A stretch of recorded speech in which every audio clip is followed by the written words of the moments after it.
Hello दोस्तों, food fresh channel आज आपके लिए लेकर आया है ढाबा स्टाइल कढ़ी पकोड़ा। और कढ़ी पकोड़ा इतनी आसानी से बनता है और ढाबे के स्टाइल में आप आज ये देख ही लेंगे। क्या होता है ना कि जब हमारे घर में जब भी पकोड़े बनते हैं तो कढ़ी बननी लाजमी होती है, कढ़ी को बनाया ही जाता है। और उसको मैं क्या करती हूँ, पहले ही लस्सी या दही में आप बेसन को मिलाकर और मैं उसमें लहसुन और मेथी दाने का छोंक लगाकर उसको एक तरफ पकने के लिए रख देती हूँ। बेसिकली क्या होता है कि वैसे तो घर में बनने होते हैं पकोड़े, लेकिन मैंने अपना एक तरीका निकाल रखा है कि मैं उस दिन क्या कर देती हूँ, कढ़ी भी साथ साथ बना ही देती हूँ ताकि मेरा सब्जी का झंझट ही ख़त्म हो जाए।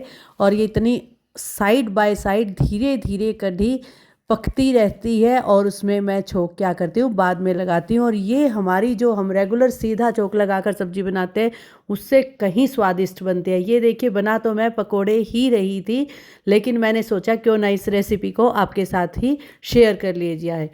तो यहाँ मैंने दो तरह के पकोड़े बनाए थे। ये मैंने बनाए आलू लहसुन चटनी वाले पकोड़े और सिंपल प्याज और आलू के पकोड़े।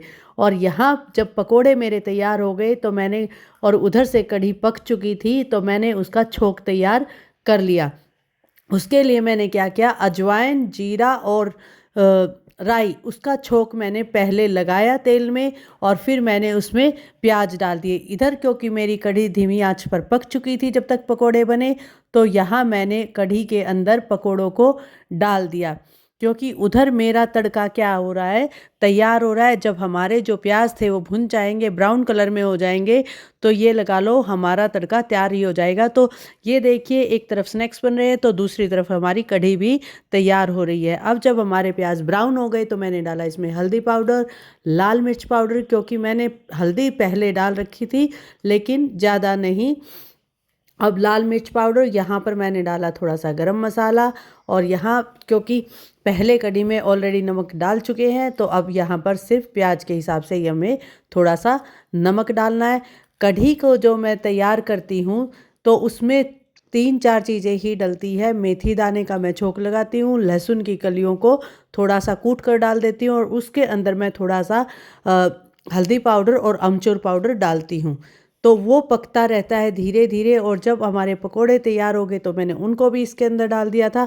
और अब हमारी बारी थी तड़के की। ये तड़का तैयार हो गया और उधर से कढ़ी भी तैयार है, तो मैंने तड़के को पकी हुई कढ़ी के ऊपर डाल दिया है इस तरीके से। और ये तरीका एक तो बनाने में इतना आसान और ऊपर से जो स्वाद होता है वो हम जो रेगुलर कढ़ी बनाते हैं उससे कहीं ज़्यादा ही स्वादिष्ट बनता है। और यहाँ तो मैं दो दो काम कर रही थी, एक तरफ कढ़ी बना रही थी और दूसरी तरफ मैं बच्चों के लिए पकोड़े बना रही थी जो उनको पसंद थे। इन पकोड़ों की रेसिपी मैं किसी और दिन शेयर करूँगी। तो यहाँ हमारी जो ढाबा स्टाइल कढ़ी थी वो बनकर तैयार हो चुकी थी। इस कढ़ी को आप चावल रोटी जिसके साथ खाना चाहें खा सकते हैं। और ये इतनी स्वादिष्ट बनती है कि बहुत ही ज़्यादा, और बनाने में इतनी आसान कि आपको लगेगा ही नहीं कि ये हम कढ़ी पकोड़ा बना रहे हैं, जो इतना आसानी से बन